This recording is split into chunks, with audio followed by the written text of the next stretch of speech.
ಅದೆಲ್ಲ ಗೊತ್ತಿರೋ ವಿಚಾರನೆ ಯಜಮಾನ್ರಿ. ಆದ್ರೆ ಈಗೆಲ್ಲ ಸರಿ ಹೋಗಿದ್ದೆಲ್ಲ. ಇನ್ಮೇಲಾದ್ರೂ ಈ ಊರ್ ಹಬ್ಬ, ಊರ್ ಜಾತ್ರೆ, ಗಣೇಶೋತ್ಸವ ಹೀಗೆಲ್ಲ ಮಾಡ್ತಾ ಬಂದ್ರೆ ಊರಿಗೊಂದು ಒಳ್ಳೆ ಹೆಸರು ಇರುತ್ತೆ.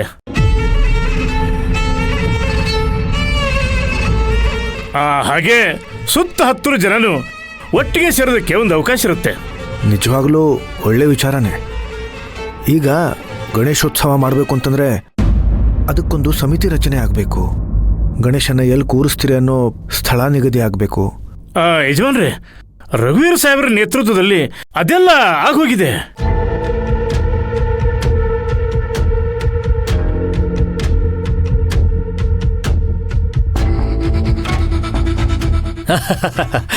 ಸರ್, ನಾವು ಈ ವಿಷಯನ ನಿಮಗೆ ಹೇಳಬೇಕು ಅನ್ಕೊಂಡೇ ಇದ್ವಿ. ಆದರೆ ಈಗ ನೀವಿರೋ ಪರಿಸ್ಥಿತಿನೇ ಬೇರೆ. ಅದಕ್ಕೆ ನಾನೇ ಎಲ್ಲ ನಿರ್ಧಾರ ತಗೊಂಡೆ.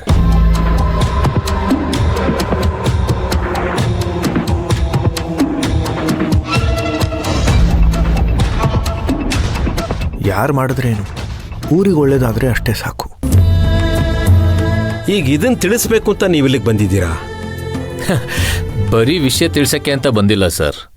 ಇದು ನಮ್ಮ ಸಂಘದಿಂದ ನಡೀತಾ ಇರೋ ಮೊದಲೇ ಗಣೇಶೋತ್ಸವ. ಅದಕ್ಕೆ ಸೂರ್ಯ ಅವ್ರನ್ನ ಚೀಫ್ ಗೆಸ್ಟ್ ಆಗಿ ಇನ್ವೈಟ್ ಮಾಡೋಣ ಅಂತ ಬಂದಿದ್ದೀವಿ.